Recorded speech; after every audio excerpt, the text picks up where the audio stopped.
I was just explaining This this to you meeting here, is Coach being standing here. recorded.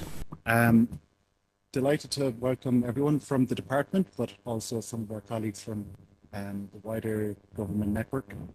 Today's event is hosted by us here in DFA, but it's also part of the PWIN group, which is Proud to Work for Ireland Network, which is different LGBT staff networks both in DFA but across the public and civil service. So we kind of decided they're working together to get more done so we can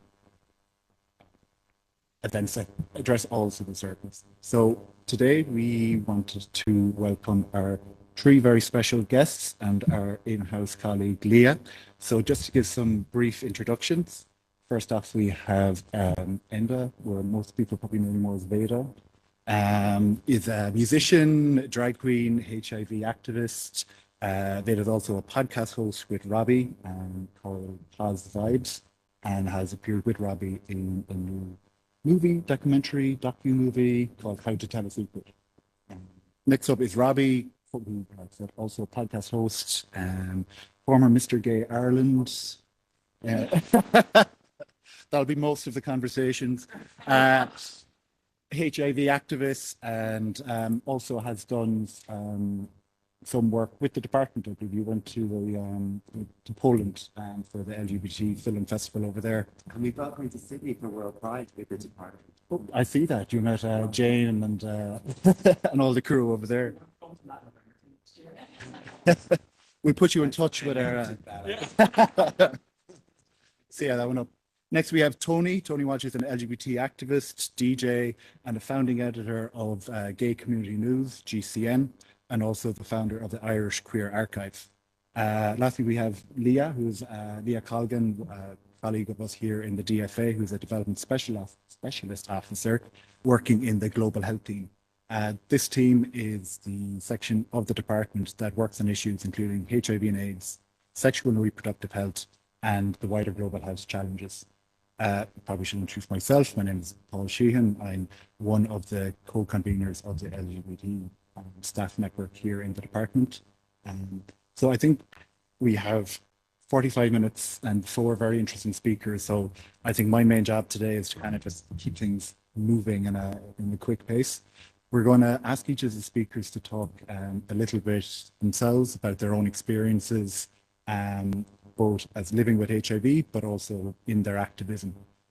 We also, for those online, there is a Slido, you'll probably see it, where you can ask questions. They'll come through and then they'll come through to here to me and I can ask them at the end.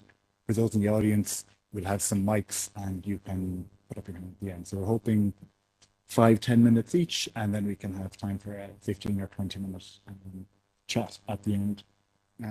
So Beta, maybe next. You decided to sit next to me, so maybe just start with yourself. Give us a bit of background about your life and your story, how you came to be HIV activist. Sure. I was born into a generation who went through their teenage years during the HIV/AIDS pandemic, which is a very unique experience and a very special journey into adulthood. So my earliest memory of HIV/AIDS was when I was about 12 years old. A very famous queer movie actor called Rock Hudson was diagnosed with HIV and was vilified in the press from that moment right up to when he died about a year later. And that started a whole slew of media stories, similar stories, and really an awful lot of hate and discrimination was put on the queer community and certainly on anybody who was living or in those days dying of AIDS. So it was a very traumatic thing for me. And it didn't get any less traumatic when I went to school. And over the next couple of years in secondary school, being bullied about having AIDS, about giving people AIDS, about potentially dying of AIDS. It was just the slang and slags that bullies used at the time. AIDS was the new thing. So I was experiencing a lot of that stuff at the same time as I was having like a queer sexual awakening. So my fear of gay sex far outweighed my excitement for it. And I think that's true for a lot of people in my generation. We were introduced into a world where sex could lead us to death. And having a positive attitude towards your own sexuality was difficult enough in Ireland in the 1980s when you were gay. But if you added this new virus into the mix, it really messed me up, I would say, but I'm not the only one. So like a lot of queers of my age, I had a lot of stigma and a lot of shame when it came to HIV. And I judged other people who were living with HIV, which, you know, karma is a bee and she's going to come back and get you. But there's nothing unusual about me saying I judged people. Everybody did. The fear and the stigma was huge. And so even when I became diagnosed with HIV myself in 2009, I had a lot of experience and a lot of knowledge about queer life and even about HIV, but I had no tools to handle how it impacted my own mental health. And essentially, I ended up keeping my status a secret for 10 years. And the reason I do a lot of the activism that I do now is because I don't want that for anybody else. A secret is a very heavy thing to hold. There's a difference between privacy and secrecy can come at a very high cost, and it did for me. I spent about 10 years with maybe about 10 close friends knowing my secret. And then I decided to let the world know all at once. So I wrote this song called I Came Out One Night. And on World AIDS Day 2019, I released a song and video to the world. And I hopped on a plane and I went to Vienna for a holiday. I like to say HIV Vienna because that's one of the reasons I chose it. But and the song was really well received, and I was very supported by the queer community and the community, the wider community. And I felt an awful lot of healing in that. And I really felt like it was worth taking that risk, exposing myself in that way because it could help other people. But what I learned quickly a few months later was that the person I'd helped the most was definitely me, because a few months after that, we ended up in our first COVID lockdown. And for the first time in over 20 years, I was jobless and separated from my queer family and from my real family. And I was experiencing the best mental health of my adult life, which really blew my mind, but it's true. I had let go of this shameful secret. I had empowered myself through drag, which is my favorite thing to do. And regardless of how dire straights might have been, I felt pretty good about myself. So that inspired me to want to do even more for people with HIV. And so I set my mind to figure out what I could do in those COVID years to make good use of my time and do something that would make a lasting positive contribution for the HIV positive community. Cut to Robbie and I were working on this documentary, How to Tell a Secret, which actually gets a Netflix release today, last night, midnight. And stayed up and watched it. I watched it again. We've seen it like, I don't know how many times, and I watched it alone again last night on Netflix, just because I could. But we were working on this documentary, and I came up with this idea of having a podcast. So after Robbie went on the Tommy Tiernan show and killed it talking about HIV, I messaged him the next morning to congratulate him and to get my oar in and see if I could nab him before somebody else did to do this podcast with me. And the podcast, we thought we wouldn't have enough people to sustain it, but nobody would want to really use the service to come out and use the platform to talk about their status. But it turns out we were very wrong. And we've had a steady stream of amazing people, HIV IPs, coming out about their status on our podcast. And it's really changed things for us as well as for the community. It is how we managed to get to World Pride in Australia and do a whole season there in Sydney as well. Interestingly, when you take what we do here and move it to another place like Sydney, it works just as well. People really embraced us. We made some incredible new Pause Vibe tribe members in Sydney. We were really embraced by the NGOs there. We got to learn an awful lot about how to end new HIV transmissions because they've already almost achieved that in New South Wales. And yeah, so I guess I can leave it there by saying thank you to the consulate for making that happen. So that's my little story. I see from your talk there, you're a very big I advocate am. for the U equals U. So not everyone knows what U equals U means. Could you briefly maybe just Sure. fill us in on that? U equals U means undetectable equals untransmittable. And it's a slogan, it's quite a unique little slogan. And what it means is that when a person who's living with HIV is on effective medication, the medication gets the viral load, the amount of virus in their body so low that it's undetectable. You can't really find it anywhere and you can't pass it on to anyone else. It's still there, it remains there in trace elements, but very small amounts.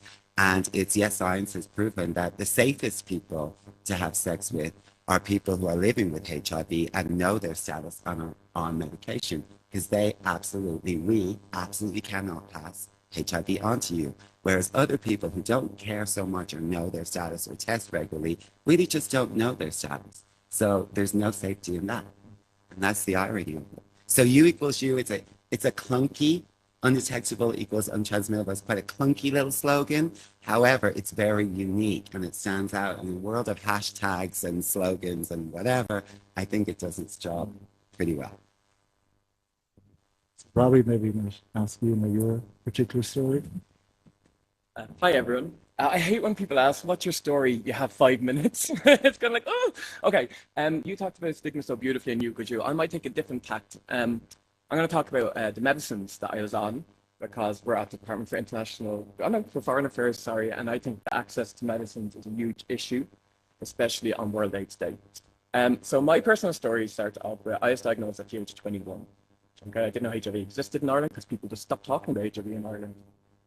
And I was on the scene like 3 times a week. I grew up gay, and I didn't even know it existed. Never talked about HIV, sexual partners, just was never on my radar, right? Anyways, it affected my immune system. My immune system was quite low. I had a CD4 count of like 230. They said I was 6 months from potentially getting AIDS when I'm illness. I had to start treatment straight away. So they gave me this big pink pill.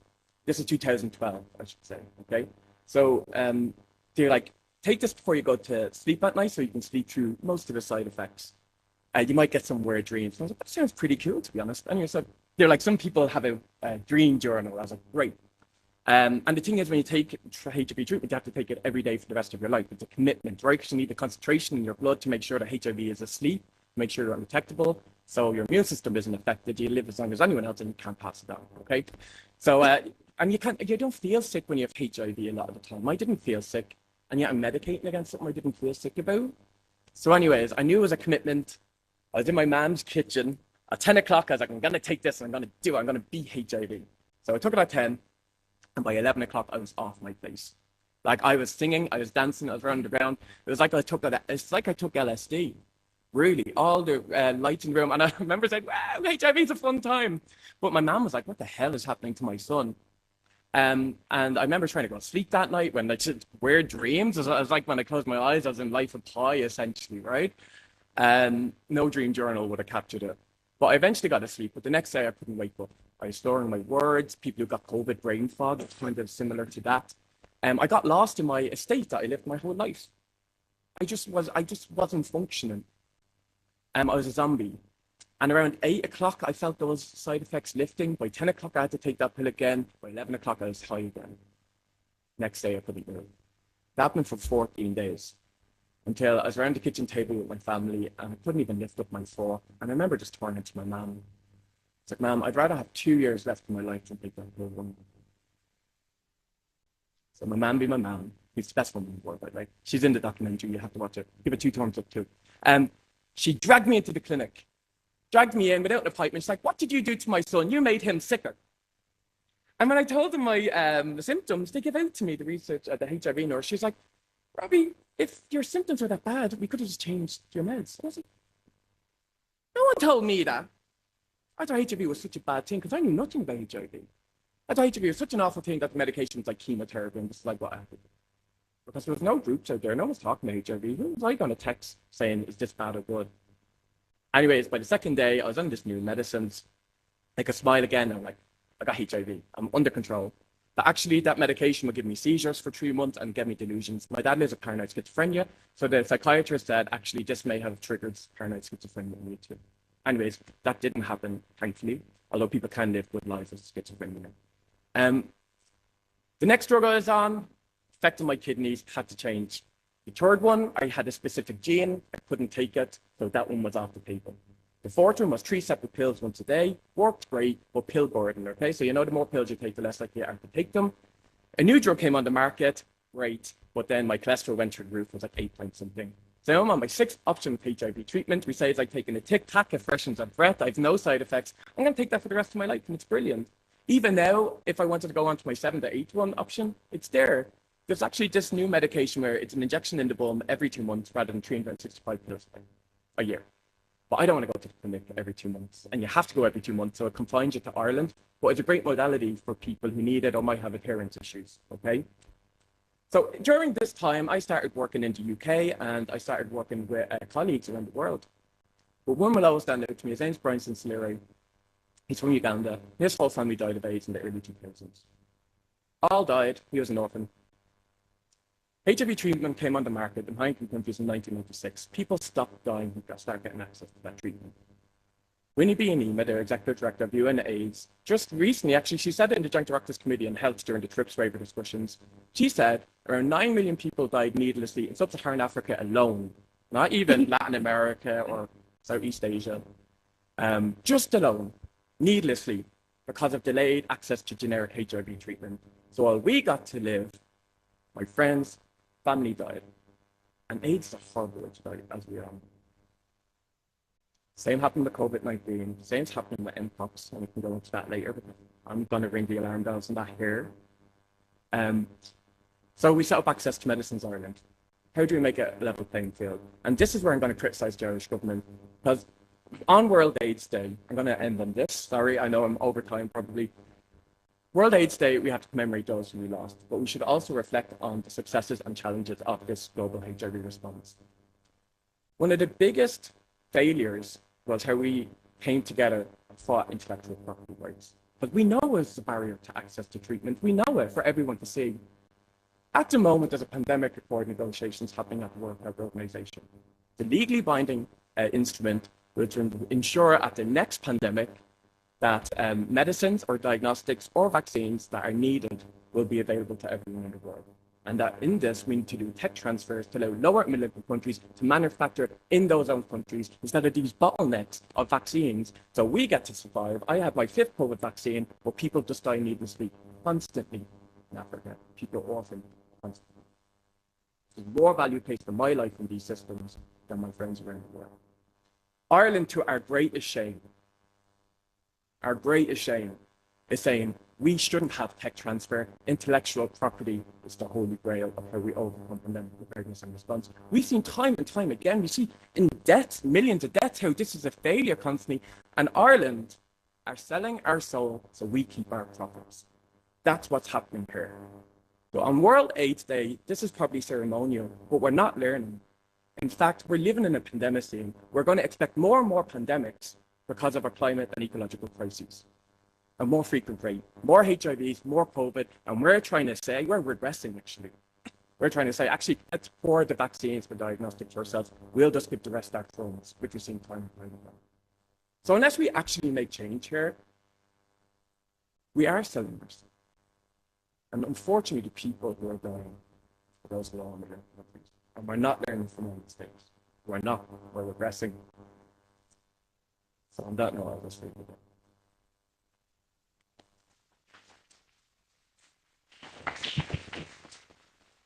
Thanks, Robbie. Hi, everyone. Thanks for the invitation to join you on World AIDS Day here. I've been politically active almost as long as I came out, which was in 1979, the lane days of disco. And like Enda, all of my adult life has been defined by the AIDS pandemic. I was lucky enough that I was politically active in the Hirschfeld Center in the early 80s as we were getting news of the unfolding catastrophe. And that actually helped the burgeoning civil rights groups here and HIV/AIDS advocacy groups to really get up to spec. And in fact, we owe a huge debt of gratitude to lesbian gay groups like Gay Health Action, volunteer groups who, without any support from the government of the day, labored to get safer sex information and harm reduction information out to not only our own immediate LGBT community, but to the wider Irish society. I mean, it's good to remember that the Irish government took 5 years to actually engage with the AIDS pandemic, 5 years after the first diagnosed cases in Ireland. 5 years. And one would cynically say the only reason they did that was because AIDS was spreading out into the mainstream. The early demographics were gay and bisexual men, IV drug users, and hemophilics were essentially branded as criminals and people who were othered in society. So, like, you could argue that the government of the day and most of mainstream society just didn't care until it became a much bigger issue. By the age of 35, I'd lost 2 lovers and half of my friends. And I was struggling, like most people who were living through the pandemic, and Enda has touched on this, struggling to develop a really coherent psycho-emotional language and the tools, the practical tools to actually deal with that loss, because we can talk about this later on in terms of how we memorialize the pandemic. We weren't allowed to grieve, and those of us who were othered as criminals, gay and bisexual men, or othered as social outcasts, simply weren't allowed to grieve. And it seems that Russell T. Davies, who did that celebrated series 2 years ago, actually answered a question about why it took him 30 years to engage in some cultural representation about the pandemic, was because, like the rest of us who lived through it, we weren't allowed to own it. We weren't allowed to grieve. But at some point, as you get older, and you're sliding towards the crevasse, you have to sort of, engage with all of that, the trauma and grief and sadness and anger that people have carried, that we've carried. Anger is a corrosive emotion. You can't allow it to dominate your life so long. By 2000, when the Equal Status Act arrived, and we were sort of in a post-gay environment, we were still sort of campaigning for marriage equality, I'd lost 43 friends to AIDS. And still the government was tiptoeing, and so the mainstream society was tiptoeing around the horror. Obviously, at this stage, we were the beneficiaries, those of us in the global north were the beneficiaries of antiretroviral therapies. But people are still dying of AIDS. People are still dying of AIDS in Ireland, by the way. Let's not forget that. We need to address why that is the case. War in Ukraine is disrupting health services and everything. People are arriving here, and I think it's really important that we're cognizant of new diagnoses that are the result of people arriving here from abroad, because if we don't actually acknowledge it and deal with it and head off the inevitable othering that comes from somebody, some new Irish or some immigrant who presents with HIV, we're back to where we were in 1983, blaming it as some foreign imports, with all of the social opprobrium and othering that attaches to that type of posturing. I became HIV positive I survived the pandemic. I was so grateful for that. It scared me. There's no way of really talking about living through that horror. There really isn't. It's just so overwhelming. It's so enormous and so overwhelming. And it's taken a lifetime to really sort of parse that experience. But I became positive at the age of 45 after picking up a guy in the Gresham Hotel and going home and having consensual sex, and then he raped me. And now I'm always loath to get into discussions of modes of infection, because we've seen in the past how that actually becomes a tool to whip people. We don't even talk about mother-to-child transmission anymore. We talk about it being vertical transmission, because if you talk about mother-to-child, then you can so easily get into blaming some IV drug-using mother who unwittingly, because she didn't have access to condoms or proper health care, unwittingly transferred the virus to her newborn child. We talk about vertical transmission. I don't think it's anyone's business how we become infected in the same way. It's no one's business how you have an accidental pregnancy. But I felt when was this, 20, I became HIV positive in 2005.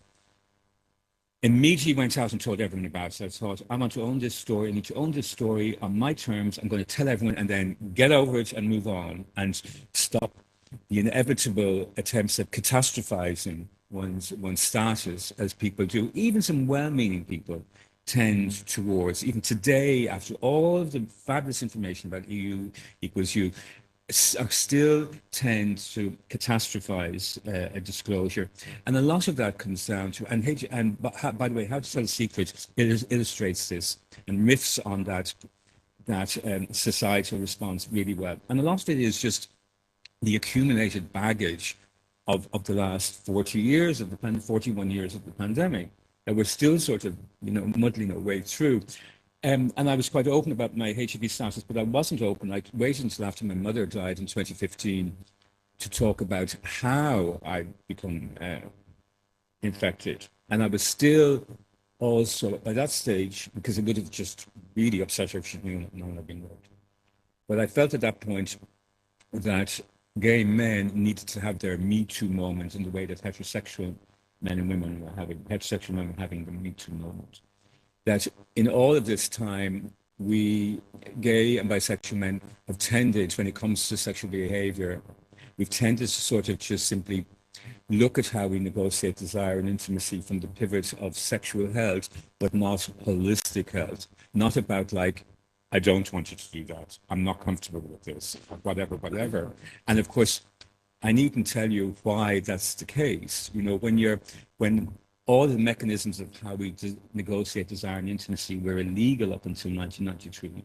The reason why lots of lesbians and gay men are reluctant to hold hands on the street is because you could get 2 years in prison, for God's sake, And all of the cultural shame and the legal strictures on that type of behavior in public or in private still linger. They still inform a lot of our sexual behavior, and it still actually informs some of the risk-taking that people do. But I did felt, and I still feel that, we as gay men, we need to talk about consent in a much more meaningful way and talk about it in a way that's not just simply coupled. We need to decouple it from conversations around sexual health and open it up into, as I said, into a much more, a look at a more sort of holistic view of sexual behavior, psycho-emotional sexual behavior.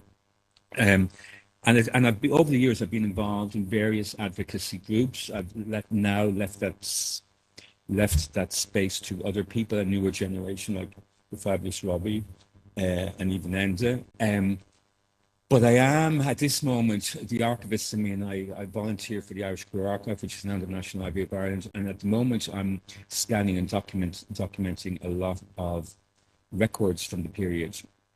And I was talking to Google on Monday and I said, we should be using World AIDS Day to not only have the essential conversation that Robbie touched on around HIV transmission rates in the global south, particularly, and our duty of care in Ireland, all of you as diplomats and individuals who've got skin in the game, to talk about our duty of care to other countries in terms of our trade arrangements, in terms of our cultural engagement, and ask the question why people are still dying of AIDS anywhere in the world.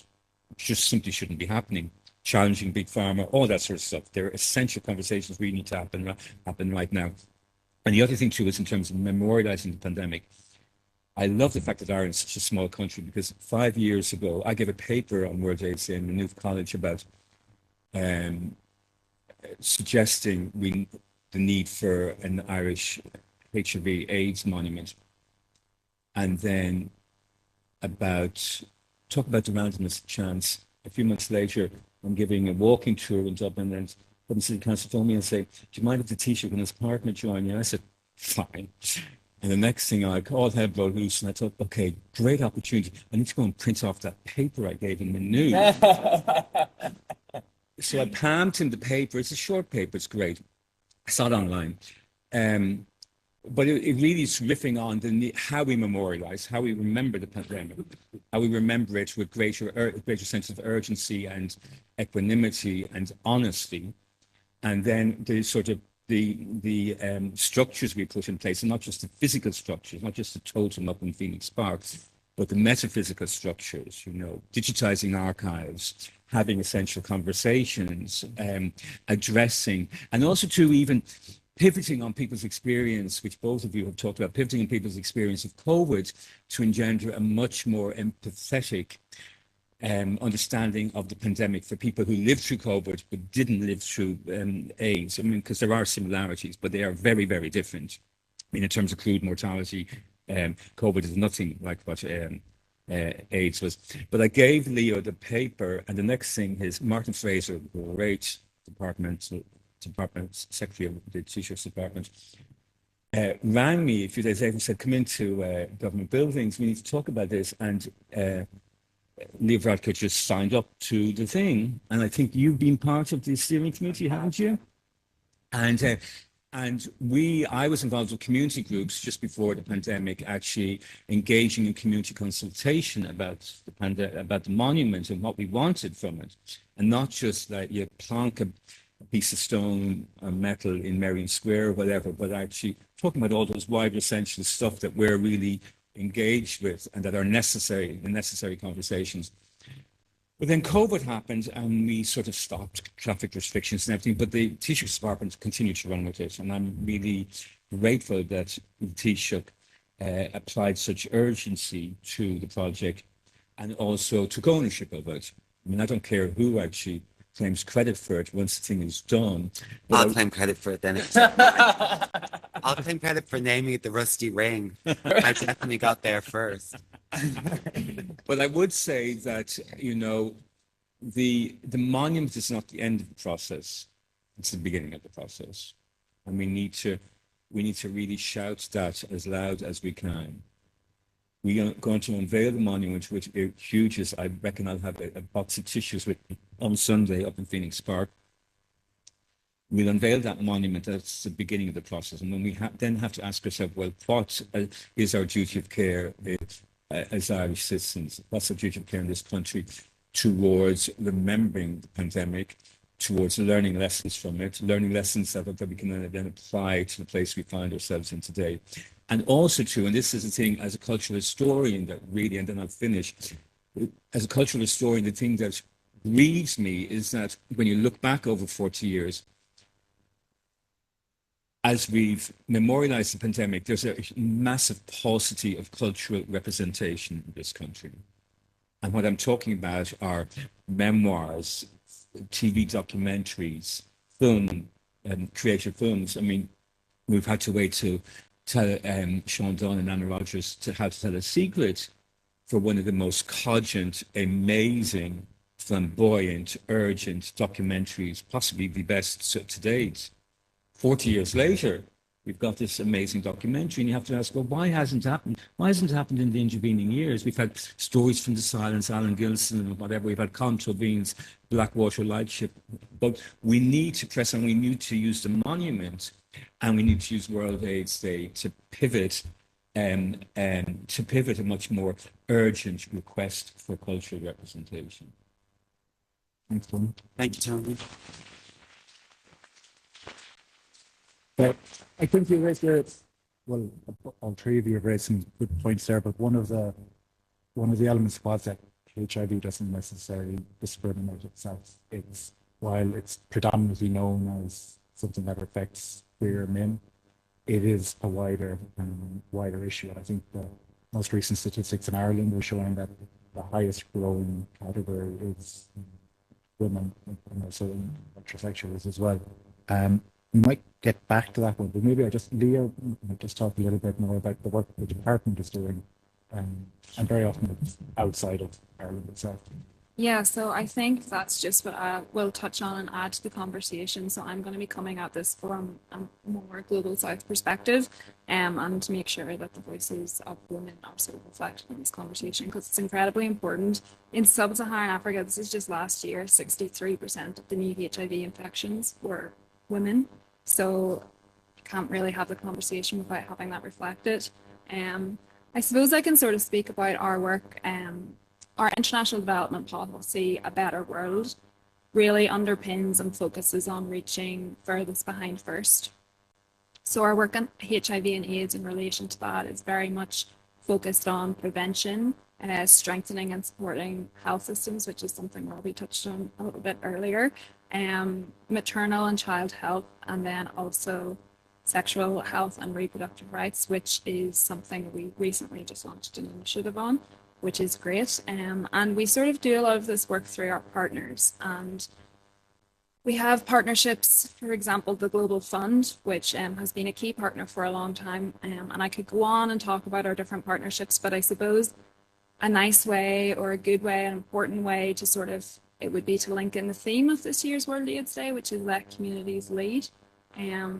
We work closely with our partners and make sure that there's a focus within our partnerships, community voices. And the Global Fund, for example, has 2 constituencies that represent people from the communities, making sure their voice is heard and represented, but also at all levels, including decision-making level, which is incredibly important because that's been an aspect that really hasn't been reflected for a long time. I mean, I don't even really need to say it, but people in the HIV and AIDS community, they're the ones that are at the forefront of the crisis. They're the ones coming with lived experience and informed perspectives. So it's essential that they are in the decision-making, at the decision-making table. And that's something that we are focusing on, but I think needs to be focused on a lot more and is definitely an area for improvement within the department. We also work with different organizations like Frontline AIDS, which have a really, really strong civil society focus, and really ensure that communities, the community leadership is involved in their strategy and informing their work. So I think personally, things like that can be utilized and capitalized on a lot more. And an example, I suppose, of a partnership currently that we've been working on is one with Population Council, and it's just an example of the sort of work we're doing with HIV and AIDS. It's the development of the name of the term is very scientific, so I'm not going to try to say it, but it's the DVR ring, which is a vaginal ring that can be inserted by women, a woman-led, private thing that a woman can do without sort of other influence. And it not only it acts as a HIV prevention method, but also there's going to be developments that it will hopefully also act as a contraceptive. And this is a product development partnership that we're currently involved in. So that's just an example of a partnership. And I suppose can also say that Agenda 30 sets out the goal for us ending AIDS, HIV and AIDS by 2030. I think that's something that we should still be striving towards, that should be our motivation, that should be our goal. We had an event last night for World AIDS Day, the Father Michael Kelly annual lecture, and we had some really, really amazing speakers there. We had different interventions. One in particular, I know I'm coming at this from sort of an international and a global south perspective, but sort of touching on what the other panelists have already said. There was 800, this is a statistic that's updated, I think, as of yesterday, 854 new HIV infections in Ireland so far this year. And we're not even at the end of the year.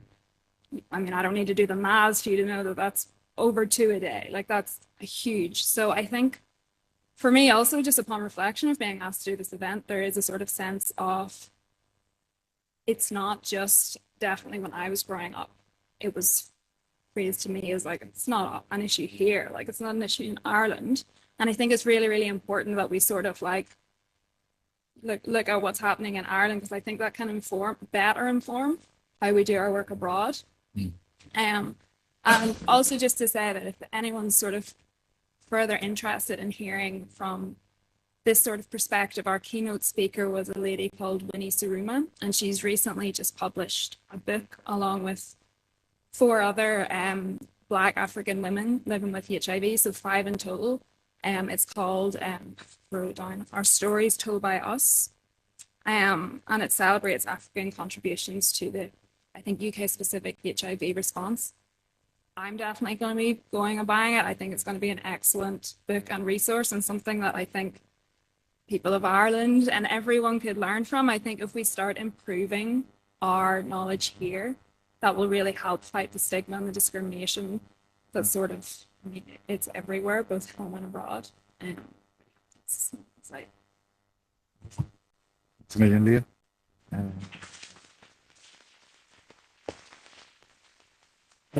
I think one thing that a few of you have mentioned as an important topic is the idea of prevention. I think at the end of the day, it's been worked out that it's far cheaper to prevent someone from getting infected than to treat them. And so to that end, Labby, maybe I might, just the idea of PrEP versus PEP. I'm not sure that everyone perhaps understands this. I remember when I sometimes explain to some of my family that, you know, there's, as a HIV negative person, there's one pill you can take every day and it renders you pretty much incapable of getting HIV. So I'm just yourself, if you could talk just. Okay, everyone, it's lecture time. It's the fun time. Game-changing medication, thank God for that. Okay, so we use HIV treatment and give it to HIV negative people to not get HIV, okay? So how we become undetectable is HIV medication stops HIV from replicating. There's 7 different processes of the replication process. It stops it at 2 or 3 different points of the replication process. So if it doesn't replicate, it dies. It lies asleep in our bodies. So what we realized is, well, if we take this medication and HIV gets into our system, we'll stop it from replicating before it creates reservoirs in the body, and we won't have it for life then. So that's the whole point, okay? So basically, PrEP is pre-exposure prophylaxis. I say it's like a contraceptive pill, but those for high risk of contracting HIV. So it's one medicine that you take every day if you have vaginal sex, because you need to take it every day for the concentration of that drug to be absorbed into the vagina to be effective. The diaphragm, I can't remember the actual name of that. The diaphragm ring is brilliant because many people in different cultures, like the husbands won't let the wife take PrEP. You know, so they need covert ways to do it and empowering ways and contraception as well. So this is brilliant. It's a great other modality. If you have anal sex, you can take it 2 ways. You can take it every day, or you can take it to disco dose. So if you have go out for Friday, you know you're going to have sex, you're going to take 2 to 12 hours before the sexual act. 1 24 hours after taking the pill, and then 1 24 hours after taking the third pill, and that's all you have to take. It's 4. So we can ration the PrEP, okay? So we know if it's used as effectively, it's just under, it's around 99% chance you won't get HIV if you're exposed to HIV. Game changer, right? We need everyone to get on PrEP. We need everyone, like imagine a world, I'm going to end the HIV crisis globally here for you, and you're all here with me. Imagine we got everyone to know their status, get them on treatment, we make sure they actually have access to treatment, we support them to start treatment, stay on treatment for the rest of their life, they can't pass on HIV, they won't die of AIDS. There we go. Bing, bang. We ended the AIDS crisis. Unfortunately, there's complexities to that, and we've talked about a few of them. PEP. PEP is post-exposure prophylaxis, so like the morning after pill, right, if you're using an analogy. So you go out to Friday night, you have sex, you wake up the next day, and you're like, oh, did I wear condoms, did I not? I think I may have been exposed to HIV. You go to your local sexual health clinic, you go to your local A&E, and they give you 28 days worth of HIV treatment, okay? And you have to take it within a 72-hour window period. The closer to the sexual exposure you take PEP, the more likely it is to work. Aoife Commons, who recently came out, she's a healthcare professional in Galway. She recently got HIV diagnosed. She's recently came out, she's class. But she started PEP on the 4th day of HIV. So you really want to take it as close to sexual exposure as possible. Before in Ireland, you had to pay the €100 A&E charge, or 400 if you were Latin American, if you're out EU. So that was a barrier for people getting it, but we waived that fee for people getting PEP. And we know it's time sensitive, so you're rushed through A&E. So it's great, right? So there are the differences. We have PEP, we have PrEP, we have condoms. We have U equals U. We know how to end HIV. We just need political will. And one point on your part, if I don't mind. I MC the UNAIDS report launch. So I was there with Winnie Beanie, the executive director of UNAIDS, Solange Baptiste, the executive director of International Fairness Treatment Coalition, and then Mercy Shabemba, this amazing activist of the UK. We shouldn't just be given a seat at the table, we should lead the table, okay? How are policymakers supposed to tell us how we're going to end HIV? We're the ones who change hearts and minds, we're the ones who end stigma, we're the ones who go to our fellow peers and say, you need to get tested. If you get tested, here's the medication you go on, we're going to support you. It's not policymakers who do that. But yeah, how are you supposed to dictate funders where the funding goes? We need to be not only at the table, but we need to be helping inform you. the highest authority in HIV realized if we're going to end AIDS, communities, the people who are going to do it, we need to be left, and we're constantly left out of critical discussions. We're not supported, we're completely under-resourced. So how are we supposed to do this? And Robbie, can I add something? You know, between you, what you and Leah said, if you've, on a crude economic level, if you match what it costs to put 800 new HIV infections on lifetime treatment against what it costs to just simply make PrEP and PEP accessible at point of use, especially for at-risk groups, sex workers, whatever. I mean, even the president actually said this when we were at that wonderful HIV World AIDS Day event in our Sanook, Jerome. The year the government launched the availability of PrEP, he said, well, it needs to be cheaper. It needs to be cheaper. People need to have access to it. You know, economics are really important. It's not just about people's humanity and an understanding of people's humanity and their self-worth. It's also just the cost is enormous. We shouldn't have to. Nobody in their right mind should have to get to a point where they're actually they end up with a HIV diagnosis. It's going to happen, and we have to be prepared for that. But let's try and head it off as much as possible. Agreed. Because I remember I was on the PrEP side of things. Years ago, it was 100 plus a month, and then it was 60 a month, and then now it's finally getting free. So it's a case that people don't usually have an excuse. I could probably sell you some of my medication. Yeah. Much better deal. Free. Okay, well, I don't know if anyone in the audience has any questions. Put their hand and we can go too. But this one here in the red. Hi, thank you all for speaking. That was a really fabulous panel and lots to think about and really a lot of food for thought. I was just thinking about, obviously, there has been something of a return to the criminalization of queer people in a lot of different countries. And even where it's not becoming criminalized, it is in many ways becoming more and more fraught. Last year, obviously, in Ireland, there were a series of attacks. Uganda is looking to reintroduce death penalty. Russia, like 2 days ago, declared the LGBT movement like a hate group. And I suppose I was wondering, do you have any reflections on how this is going to impact the fight to end HIV? Thank you so much.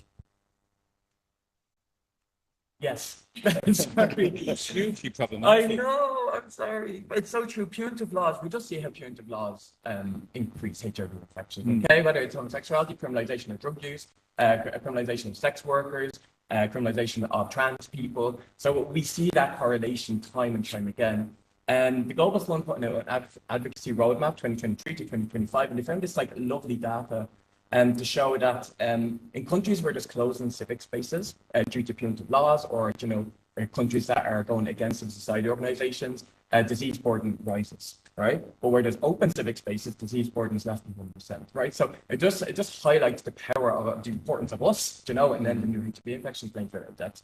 So any barrier there is to someone living, having access to healthcare, living their true life, is a barrier to ending HIV infections and HIV. That's to put it simply. We see it time again. The data's out there. We know it. So Helen Clark recently, one of the world's best diplomats, greatest minds. I love her. She just put it out there in the Lancet. Like, we need to decriminalize drug use. If we're going to look at it purely through a public health standpoint, that's the only way we're going to truly end HIV infections, AIDS-related deaths, and stigma and discrimination by 2030. Otherwise, this is off. The circular nature of some of this conversation, though, was quite extraordinary, because I saw it playing out in the early 80s, where New York, which was the epicenter of the AIDS pandemic in the global north, starts to shut down all what they call the bathhouses. Essentially, saunas and social spaces for gay and bisexual men where went to have sex when sex was either socially taboo or illegal. As they closed them down, as the city authorities closed them down all across the United States, they failed to understand that these were ideal places. Whether they were potential pools of infection or not was, another question. And in many ways, it was irrelevant. But they fail to understand that as they close them down, you were, like Robbie's saying, you're then making it much more difficult to actually advance harm reduction strategies. Safer sex information. I mean, good luck.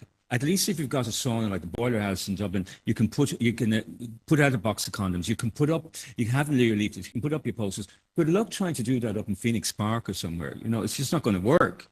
It's really not going to go. And you're also then actually adding to the enormous burden of stigma that people feel about even asking for a condom. You know? It's just shocking. And it's the social historian me, it's just, I'm gobsmacked sometimes at the circular nature of this, that we're still talking about it. We're talking about chemsex, you know, and it's no different to what the type of risk-taking behavior that many gay men got involved in back in the 70s and 80s. It's just that the cocktail of drugs has changed and some of the labels have changed. So we do really need to, Robbie's right, we need to have really honest, urgent conversations about harm reduction strategies around recreational drug use and just fess up to the reality in our midst. One other statistic that I enjoy telling people, I think it's very interesting, that in countries where sex work is legalized, you are 7 times less likely to become HIV positive. Wow. 7 times is a lot. Mm. And people have a lot more fun. And sex workers are much safer. Yeah. And they're contributing revenue via tax, you know. Spread the word.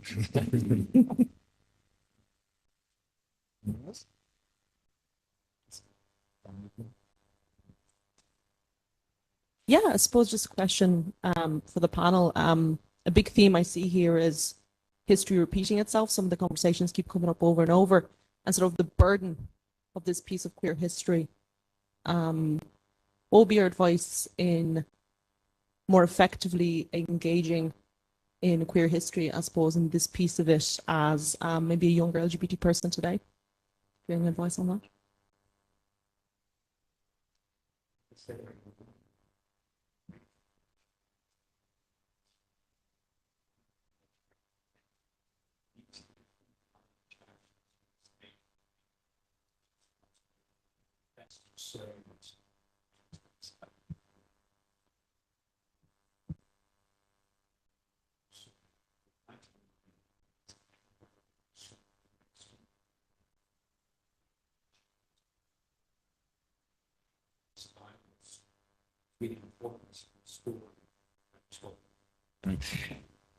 The next people we need to go to are the survivors, and there's a really important message there in terms of framing a lot of the public discourse around something that gives hope. It's optimistic. It's actually focused on improving something that was actually bad. It's focused on improving something that was negative. Reframing all the public discourse is really important. But to do that, we need to go back and mine people's memory, especially people who are older than us. And we also need to access, as a society, we need to access our collective humanity and understand the hurts that people went through. I have a friend of mine, I don't want to give too much away to identify him, but he's retired, public servant.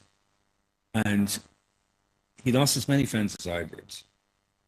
And when we get to talking about what it was like back in the 80s and 90s, all of this anger bubbles up in him. And perversely, he's more angry at his own community, the LGBT community. He's more angry at the LGBT community because he feels we've forgotten what it was like. We've forgotten his trauma. We haven't put a value on it. And we've sort of, and because we've forgotten the early days of the pandemic, we've taken our focus off the names and faces of those people. Now we're adjusting that focus on Sunday, but that's not enough. There has to be more, and it has to be, and also a lot of the conversation has to be widened to not just including the lived experience of activists like us, which is quite specific in particular and is important, but other people, nurses, frontline health educators, sexual health educators, parents who nurse their sons and daughters, people out in Drimna who are still actually making quilts that they actually put on display. They meet every Tuesday to make quilts. Who's going to digitize those quilts? And then when you ask that question, well, then we also have to have conversations around privacy concerns and identity and confidentiality and a whole lot of sociocultural sensitivities. You know, Leah talks about women. There's like loads of women in Ireland, black and white and brown, who are HIV positive, and their voices and their faces are unrepresented in public discourse. How to Tell a Secret was the first serious documentary that went out of its way to address that deficit. Yeah, so I'm just going to jump in and say I'm very proud as well of our podcast and how Aoife Cummins, the nurse that Robbie mentioned, really became like the newest and one of a very few women, Irish women, to talk about their status publicly. And she did it through listening to our podcast and then ultimately appearing in the podcast. And on that subject, today we have an episode out with Holly Johnson, who's the lead singer of Frankie Goes to Hollywood, who were a very famous queer band in the 80s. And to speak to what Tony talked about, to have the opportunity and have the means to record the stories of people like Holly while they're still here and happy to talk to us and give us all the ins and outs, the blow by blow, shall we say, of their time in the 80s. It's really important to talk to those people, to record them, to put that in a resource, a place where you guys can find it, where anyone can find it and learn straight from the source. Well, you're here. Yeah, well, I think, thank you to everyone for coming and speaking today. I think one of the things that is kind of coming across is a lot done, but so there's a lot more to do. But also the fact not to forget what's happened before, and things aren't rosy, everything isn't fixed. We've seen with the new rules, laws coming in, if you slack for a minute, things can start rolling back. And it is a case of just continuing pushing forward. But maybe just on behalf of everyone here, thank you all for coming. And, very, very interesting talk. And I'd like to wish you all a very merry Yule equals Yule.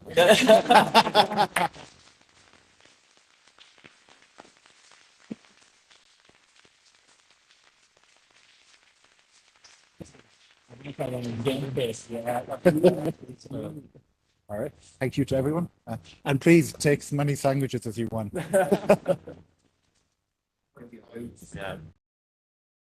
Slide up from our online, one of our online, just to say thank you from Mary Corrin.